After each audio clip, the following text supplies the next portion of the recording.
Tokko tokko nama muka yaabbatee mukarraa gargaarsa yaabbannoon bu'e goota koo jedhee faarsa. Walaloo toora galchee meeshaa muuziqaan qindeessee jaarraa waggaaf akkasumas barootaaf ittiin dhaadata. Siidaa ijaaree haga gugguufuutti ga'a. Inni kaan ammoo isa biyyan deemee diina biyyatti dhufe waliin wal qabee gootummaan biyya isaatti deebi'e. Gamoo irraa uffata qorraa walitti dhee kutannoo fiilmii Hooliwuud gachisiisuun diina boquu cabse kan maqaan yaadachuufillee maqaa ijoollee isaa goota kanaan waamuuf moggaasuun itti ulfaata. Siidaa dhaabuun yaa'aafuu kabaja malu kennuufiin illee kattaaqeensaan hanqooquutti ta'a.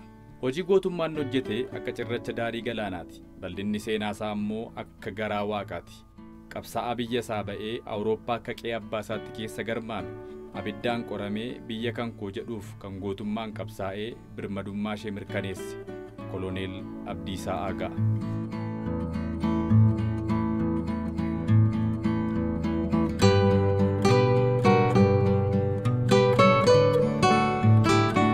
Waxabajjii 7 bara 1911 magaalaa Najjoo qe'ee obbo Aagaa dubartoonni walitti yaa'anii weeddisu turan.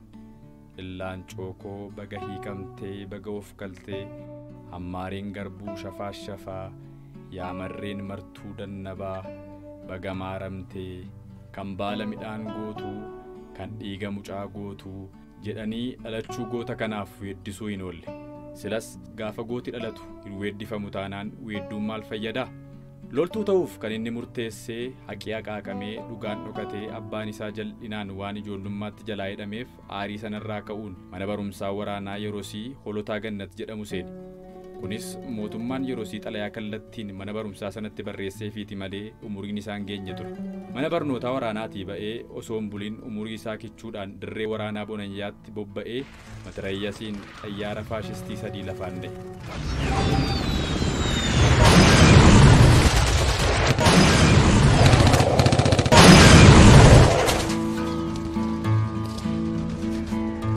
Yeroo ammaa kana xiyyaarri dargaggoon ammaa kun akka abdii isaatti matirayyasiin dha'uuf yookaan shuut gochuuf itti qophaa'u jiraachuu dhiisuu mala. Garuu xiyyaara qilleensarra bararu kaameeraa keenyaan shuut gochuuf carraas onnees qabna. Egaa kaameeraa moobaayiliin namni xiyyaara bararu shuut gochuu hin dandeenye goota kana kabaja gootummaa isaaf malu dhorkachuun waan hin malle.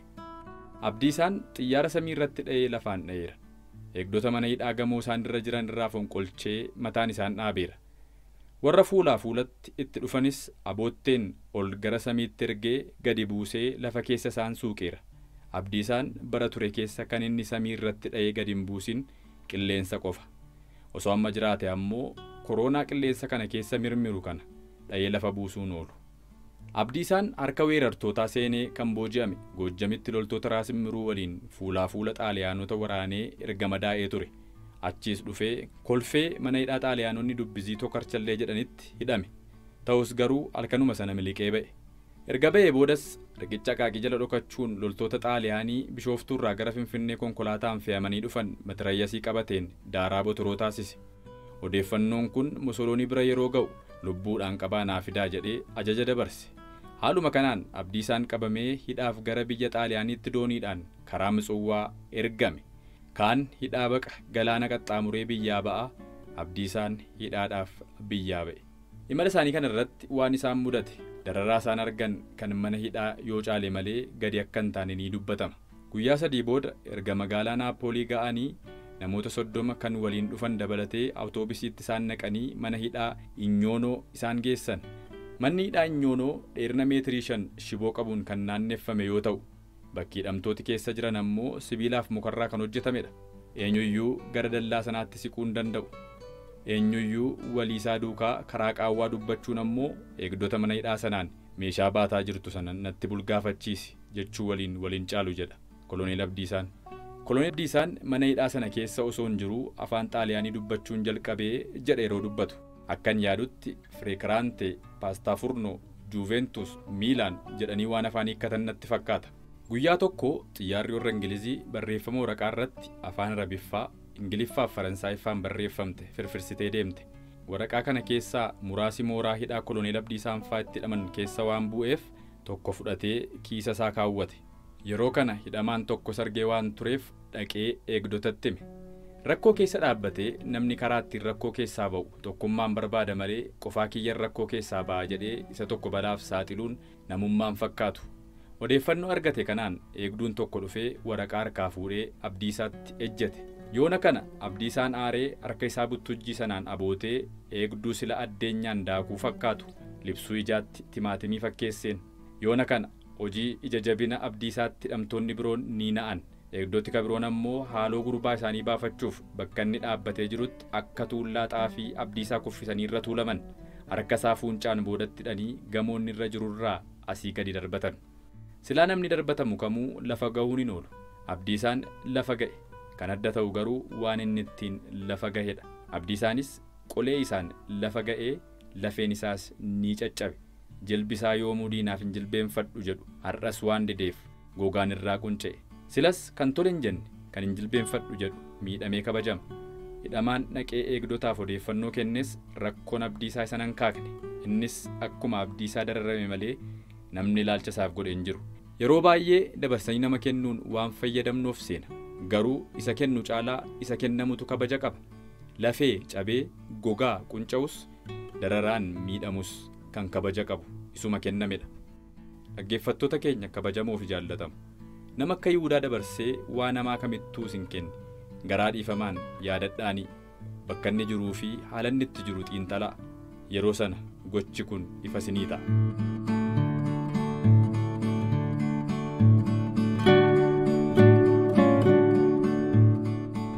Miidhama Abdiisaa irra gaheen namni gaddee fi yaala kenneef hin turre.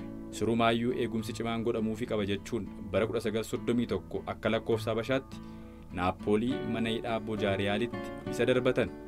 Manni hidhaa kun hidhamtoota biyya garaagaraan kan guutamedha. Ingiliz, Itoophiyaa, Faransaay fi Yuugozilaaviyaa dabalatee jechuudha. Mana hidhaa sana keessa hidhamtoota biyya isaa kan akka Kaarloo Abbaa Magaalfaa dabalatee warra kaan waliinis walagarree ni haasofna turre jedha Abdiisaan yeroo dubbatu. Qabiinsi mana hidhaa kana keessatti hidhamtootaaf godhamu akkuma maayikalaawwii sana ta'uun oolle. Sababa garaagaraan guyyaatti namni 200 kutaan keessa jiru ammoo reeffi nama 2 yookaan 3 kan ba'u ta'us kan gargaarsa waaqaan qufaan illee hin qabne. Inumaayyuu akkanatti toluu ta'een ture jedha Abdiisaan. Kana gidduutti waraanni addunyaa lammaffaa eegala. Yeroo kana naannoo hidhamtooti jiran sodaachisaa ta'e faashistootatti waan mul'ateef baaburaan gara bakka kaampoo intarnaateetti isaan fe'an. Yeroo kana umuriin Abdiisaa waggaa 17 qofa ture. Umurii dargaggoon tokko manaa bahee of hin dandeenyetti biyyaa ba'anii biyya ofii danda'uuf wareegama kaffaluuf kan danda'e koloneel Abdiisaa qofa. Umurii of danda'uun cimutti biyya danda'u.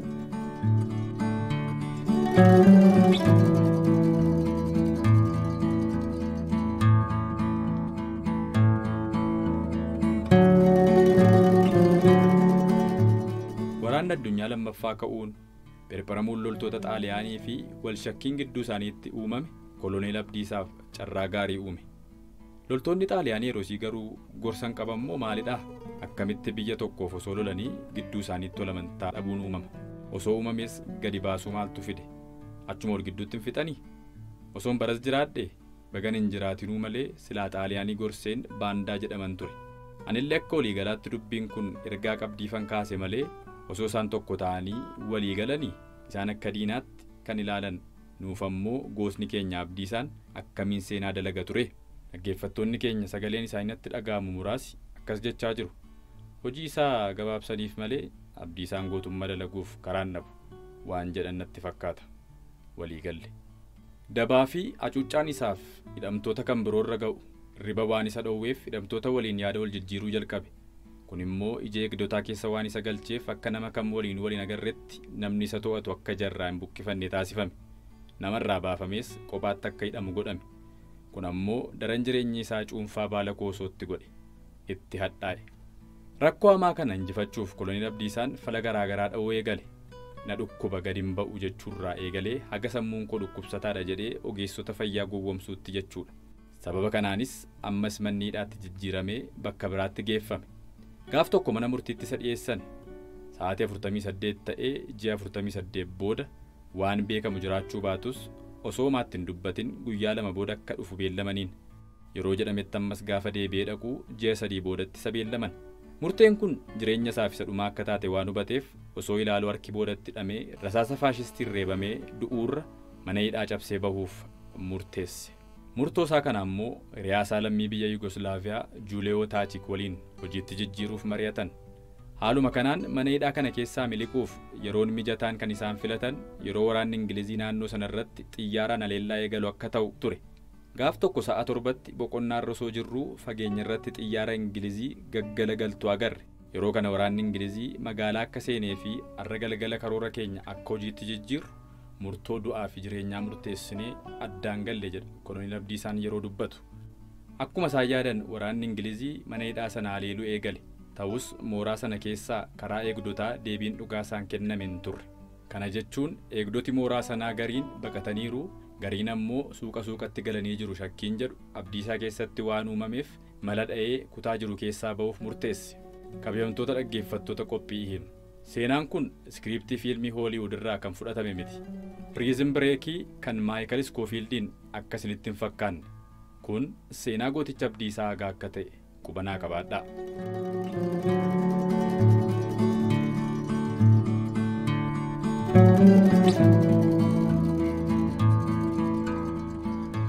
Koloneel Abdiisaan yeroo sana waan ture akkasiin ibsa.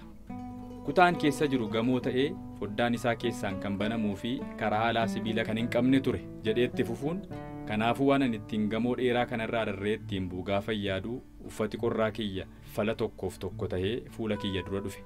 Yeroo kana uffata qorraa sana gargar hin baase. Sana booda fiixee tokko foddaatti dheen gadi darbadhe. Osoon hin turin ani sadiida baaburaa godhadheen waaqatti of kennee wadaroo uffata qorraa irraa hojjetameen gamoo dheeraa sanarraa lafatti gadi bu'e. Juuliyee waliinis bakka ol beellamnetti wal agarre. Hidhamtoota nu waliin jiran kutaa isaanii keessaa baafnee akka bofaa lo'aa akka laccuu wal harkisaa mooraa keessaa ba'uuf dallaatti rarraanee osoo bo'aa jirru eegdoti nutti dammaqanii rasaasa akka bokkaa nutti roobsuu eegalan.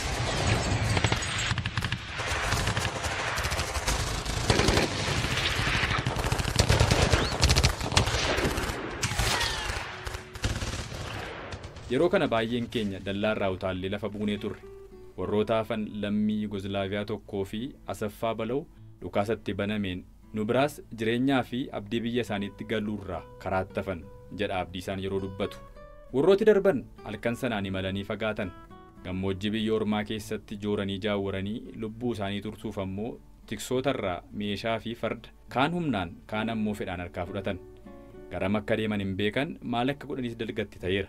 Boodarra gaara Saambichiinoo jedhamu jala baqattoonni siyaasaa akka jiran hubatanii isaan waliin ta'uun gaariidha jedhanii osoo deemaa jiranii basaastonni baqattoota Saambichiinoo isaan argatan.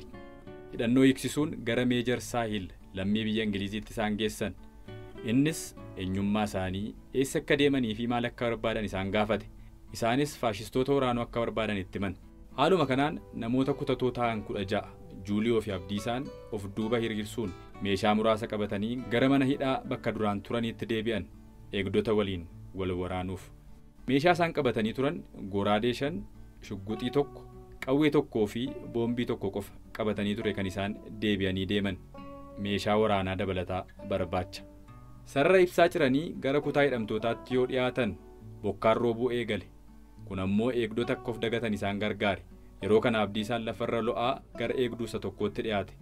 Eegduun kun kaappoortii uffatee meeshaa isaa qabatee fooniin achi taa'a malee yaadaan sokkeera.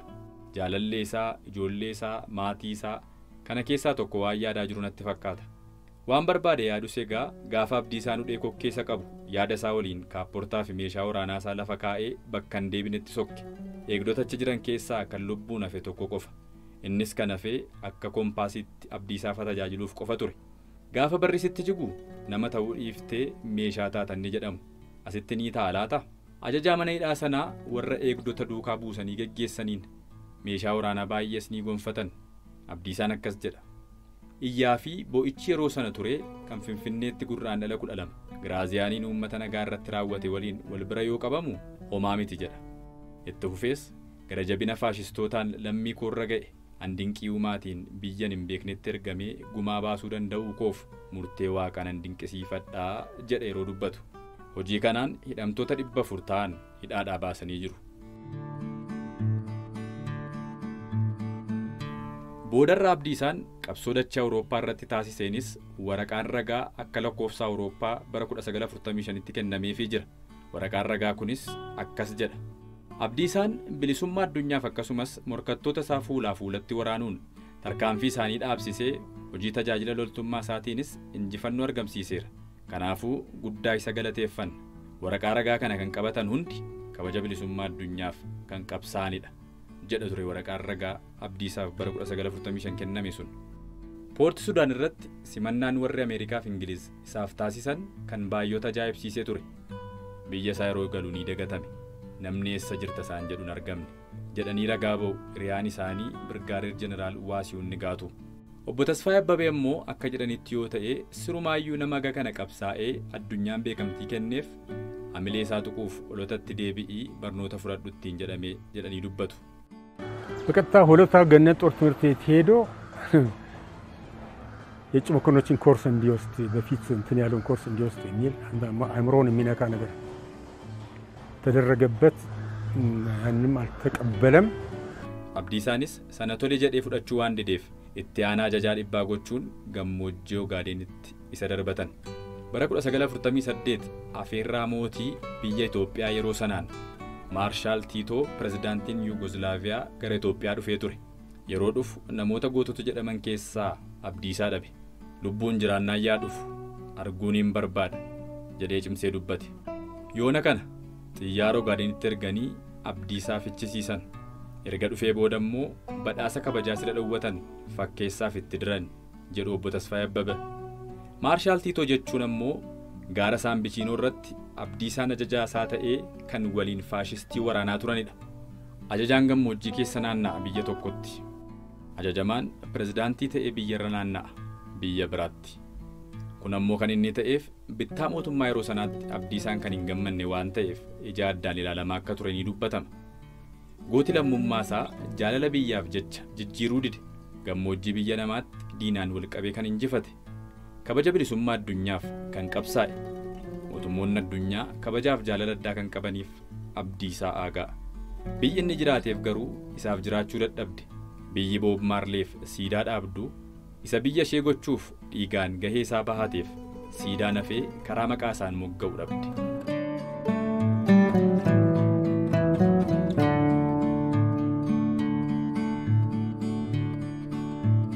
Gooti haaraan yeroo goota darbe kabajammoo yeroo goota darbe dagatan dhalata laata.